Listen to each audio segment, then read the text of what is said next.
What's cooking, Juventus fans? Welcome back to your old lady's favorite YouTube channel. Now, today we are back to the bleep show. Max Allegri and squad are coming out of the vaunted retiro. How did he resolve everything, all the issues going on with the club by having a little camp out? As well as we're going to go into the Derby della Mole. Will they come out with a victory? And of course, there are some big time reports coming out regarding the next Mercado and what could happen there in this winter. Stick with us. We'll fill you in.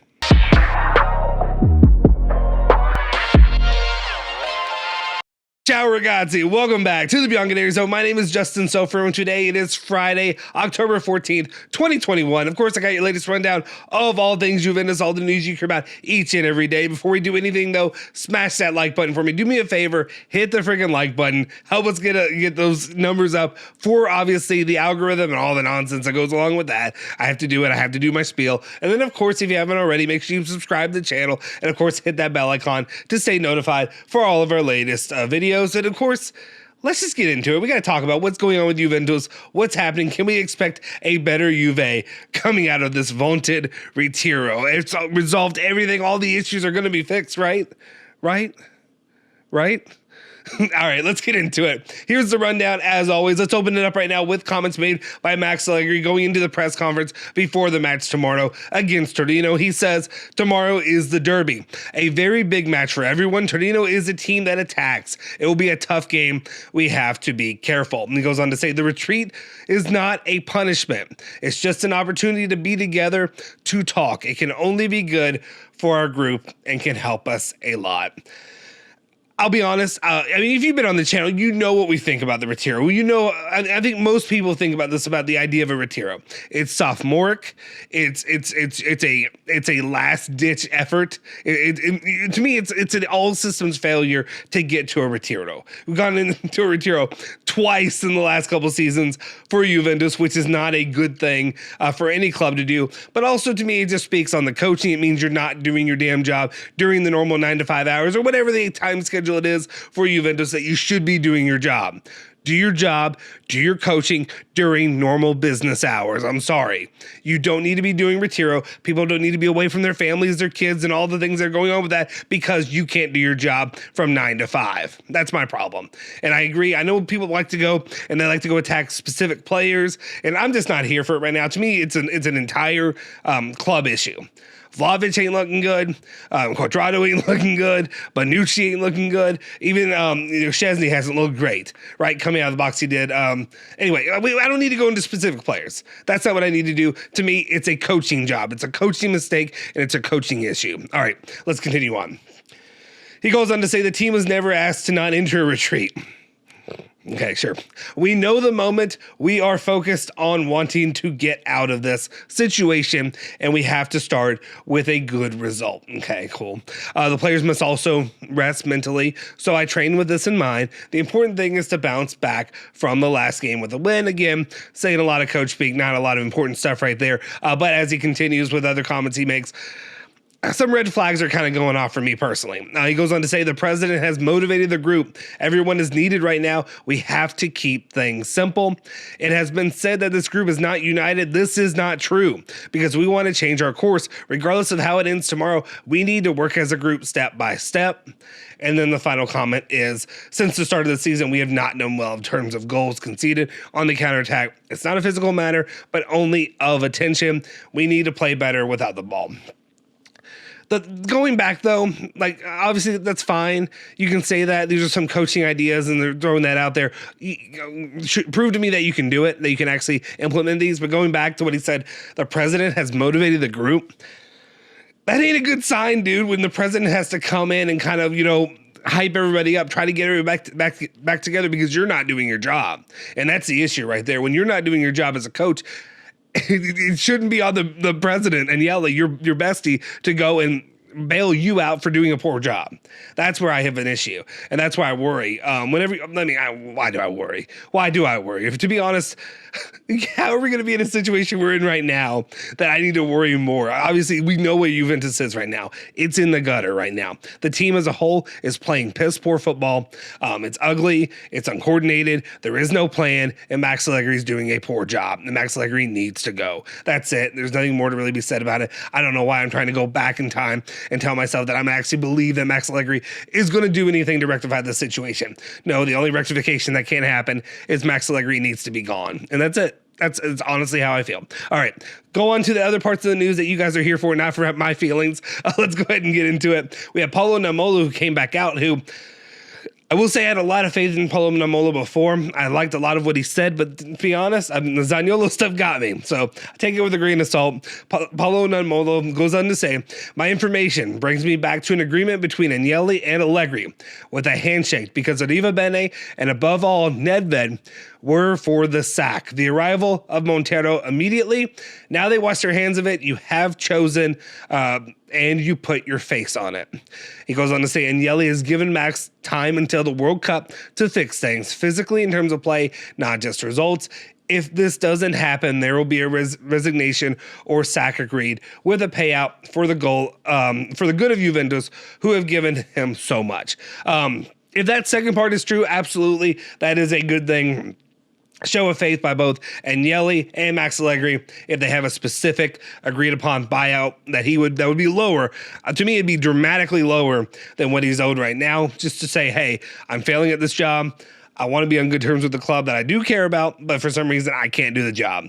That's fine. Okay, let's hopefully that is the case, and hopefully that's something that can be agreed upon, and he can still be on good terms with the club. And of course, Agnelli, hopefully that'll leave him in a better standing with fans. Because right now, I mean, the last hot take video I did, people are ready for his head as well. Well, and then let's go back to a little bit of what he said. Okay. The idea, to me, it's just stupidity. It's asinine for Juventus to say that what they would do is go ahead and sack Allegri and bring in Montero and to bring him to be the first team coach. We did this before with Pirlo. We don't need to do this again. The coach that should be coaching the first team should not be the U23 guy. It shouldn't be. I'm sorry. You can't just upgrade every single time the guy straight from U23 up to the first team and expect that to work. It's not going to work. It doesn't. It doesn't ring smart. And then at the same time, my other issue with this is that if you move him along, you're also you're hamstringing, you're crippling your U23 squad if you have a decent coach there. To me, it doesn't make sense. Don't do this. This would be stupid. It doesn't make any sense to me to do that. To me, you have to go after a bigger name, a better name, another guy who can actually do the job. And that's why I think a lot of the reason that they're trying to hold out as long as they can, maybe potentially for a guy like Conte to come take the reins once summer rolls around. Though I don't know if they can really afford to do that. Okay, let's continue on. Let's actually talk about some of the players and what's going on there for Juve. Well, we have J Medical in their report basically telling you that Di Maria will be out for around 20 days. So there you go. Di Maria once again missing a lot of time for Juventus, and once again is going to be a problem when you're missing out a player like this. And then we'll see what he does, because the World Cup will be right around the corner once he can come back. Does he just sit out, do the World Cup, and then what happens after that? It's yet to be seen. All right, let's continue. Gazzetta dello Sport is reporting saying that all negotiations for renewals have been put on hold. The club is giving the players until the World Cup break to, I guess, fix themselves, is what they're saying, or to, I guess, show some promise. I think it's a smart idea, mainly because can you look at the squad and tell me that there are many players out there right now that are on the renewal side that you would actually consider renewing? I'm talking about Quadrado.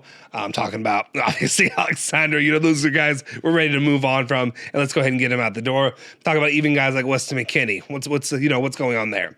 Actually, we do have a report, though, so let me go ahead and get to that report while we're on the player topic. But this should not surprise anybody that Juventus are not really trying to renew a squad full of, quote-unquote, I hate to use my term, bums. That's the only thing I can say right now to really give my honest opinion about it in the current situation. All right. Weston McKennie, we have a report about his future with the club. Nico Schida is reporting saying that Weston McKennie could leave Juventus in the winter transfer window. The American midfielder is not considered a key player for Juve's project. His future could be in the Premier League. So not really surprising, especially given his performance as of late. I will say this, it always makes sense to me down the line that Weston McKennie more than likely would be sold, hopefully for a decent profit. I don't know how much potentially that number could have dropped here with his latest performance. And of course, just with Juventus's overall latest performance right now, are we looking at like closer to 20? Are we looking at lower than that? I don't know. But alongside that, I think Weston McKennie has drawn a lot of ire lately, and that's fine. I get it. I'm here for crushing anybody. That's okay, because the entire team deserves it. I think the main reason that Weston McKennie is getting so much attention here lately is because the one thing you expect him to do is to be right in there in the attack when it comes to being an attacking midfielder and actually, being able to put some away, getting some headers, scoring some goals. And when he's not doing that, all the other flaws that he does have there in the midfield, when he's not super helpful with creativity and things like that, are much, much more apparent than when he is actually scoring, obviously. It doesn't take a genius to figure that out. But again, there's been a lot of heavy criticism on here. And like, to me as a whole, I don't know if I have the energy to point out specific guys as much as this whole team right now deserves all of the criticism. But yeah, again, he could probably go leave Juventus in the winter. We'll see if that actually turns out. All right, let's continue on and talk more about some Mercado moves that Juventus are potentially looking at. Well, latest report over here, Repubblica, is saying that Juventus are looking at Atalanta defender Caleb Akoli. The player is valued at about 5 million euros, with Roma also looking to make a move. Not going to dive too much into this one just because, let's be honest, it's a little bit too early to really be talking about Mercado moves like this, though. No, I'm gonna backtrack on that here in just a second. The player being valued at 5 million euros also just makes me say, oh, maybe that's what Juventus, maybe that's our Mercado. Maybe that's the Mercado for the future, because Juventus, obviously, Riva Bene cares more about saving money and cutting the costs and trying to get us out of this debt than he does about actually performing and winning on the pitch, as well as, of course, what can Juve afford? To be honest, I know there's a lot of excuses about the financial situation. I don't want to hear anything about finances when the team continues to look like this. I'm sorry. I know I was the guy who was obviously pushing for, well, actually, I've been on this side the whole time. I've been pushing for, I don't care about the debt. And I get the debt. I do care about the debt. Okay. You want it to be clear, but at the same time, I want freaking wins. And if you don't win, you're not making more money. And then the problem's only going to continue to grow and get worse. All right. Let's move on, though, from my opinions to now we have some comments that were made by the Serbian coach. I believe that was, his name is Stokovic. It's a J silent. I don't know. Guys, don't butcher me. I'm terrible at pronunciation. You know that, especially if they're not Italian, because at least put effort in Italian. I know. I'm sorry. But I would say Stokovic, right? Okay, anyway. The Serbian coach had some comments about the Juventus players, saying that Filip Kostic should be given time to settle in a very tactical and difficult league like Serie A. If Juventus's results improve, people's perception of Kostic will also be different. Fine. Again, you know how I am about Kostic and how much I've been critiquing him and how I didn't love the purchase of him to begin with. That's fine, but it also just kind of looks more of like if Juventus drag him along and the team plays better, they're going to think better of him. Instead of, how about he needs to be a game changer that'll set up some really, really important goals as soon as possible. He had a goal the other match, but otherwise he's getting beat by his man continuously. There's a lot of issues there. I don't really need to hammer home about him, but again, maybe he needs to be one of those guys that's a game changer, right? Then my opinion will change drastically. He goes on to say Juve's Vlahovic is very different from Serbia's Vlahovic. Everyone can see it, but his value cannot be questioned. Dusan is a top player. He will score in the derby. All right. If that is the bet, then we'll say that I'm taking your money. And I'm going to say, okay, we'll see if Dusan does score in the derby. But more importantly, let's get into this final bit of news of the day. It's the news that I feel like we've been waiting on for like a week and a half, because there have been reports out there for a while. But Stokovic was willing to make this comment about Juventus, saying Milinkovic-Savic, that one, Sergej Milinkovic-Savic, is a player Juve need. He is the missing midfielder for the club. And I absolutely do agree with him. Interesting that he made these comments. I don't know if it's Juve are talking about him. They obviously want Sergej Milinkovic-Savic, and then you also have guys like Vlahovic and Kostic who play with him, or like, come on, you need to come to the club. I don't know if that's what he's saying, or if he just has further knowledge of just Sergej Milinkovic-Savic wants to go to the club and he wants to make it happen. I don't know that situation, but it is interesting to see the Serbian coach make that comment and say that he needs to go to Juve. That's interesting. That's at least not nothing. And also, there have been reports out there that I feel like the channel and the Twitter account for us, the Bianconeri Zone, I think Ole's kind of he's been a little bit cold water or cold feet on it, not really wanting to put out there, mainly because if we're being honest, a lot of the sources have not been the best. They end up trying to put it with Gazzetta dello Sport, but the journalist is obviously probably one of the worst of the worst. So take that with a massive grain of salt. Honestly, if you want to disbelieve it, disbelieve it. But there have been reports there about Juventus trying to make a move for Serbian Milinkovic-Savic in the winter mercado. If that's the case, I will forgive a lot of wrongs, though. This club still is in the gutter right now. So there's a lot more than one player is going to fix anything. But that's a good start. That's a good start on my end, that I personally think. Again, not going to be happy with a lot of things that are happening right now. But if you can get him, that would be good for the club. I'm reserved in my excitement of this because I don't really believe it. I don't believe it. I'll believe it when I see it, to be honest. But if that were to happen, again, that'd be a good move, and then Juventus, that'd be a solid team to have Serbian Milinkovic-Savic, a healthy Pogba, Chiesa, maybe a healthy Di Maria if he decides to come back and play for the club in the second half of the season. We'll see. Anyway, guys, let me know your thoughts in the comment section down below about all the topics I talked about today.